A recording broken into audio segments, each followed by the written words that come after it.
বিএনপির রাজনীতিতে ধীরে ধীরে আলোচনার কেন্দ্রে চলে আসছেন তারেক রহমানের কন্যা জাইমা রহমান। যদিও এখনও তিনি দলীয় কোনো পদে নেই, তবুও সাম্প্রতিক সময়ে তার উপস্থিতি ও কর্মকাণ্ড ঘিরে রাজনৈতিক অঙ্গনে বাড়ছে কৌতূহল।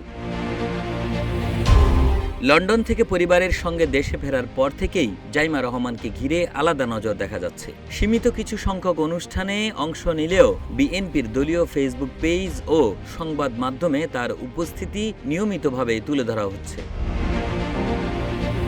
রাজনৈতিক পর্যবেক্ষকদের মতে জাইমা রহমানকে সামনে এনে বিএনপি ভবিষ্যৎ নেতৃত্বের একটি ইঙ্গিতমূলক বার্তা দিতে চাইছে। কেউ কেউ মনে করছেন তাকে ধীরে ধীরে প্রস্তুত করা হচ্ছে বড় কোনো রাজনৈতিক ভূমিকার জন্য।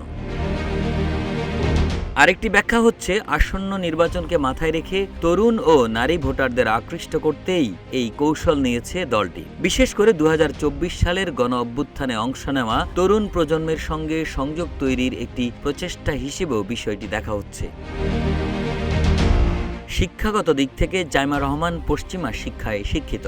ঢাকায় জন্ম নেওয়ার পর লন্ডনে তিনি আইন বিষয়ে উচ্চশিক্ষা সম্পন্ন করেন এবং ব্যারিস্টার হিসেবে নিজেকে পরিচয় দেন। দেশে ফিরে তিনি পরিবার ও দেশের পাশে থাকার অঙ্গীকারের কথাও প্রকাশ্যে বলেছেন।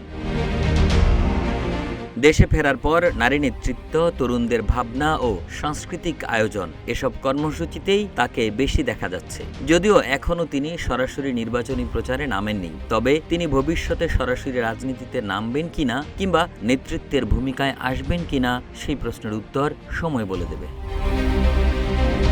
একে আজাদ, রূপালী বাংলাদেশ।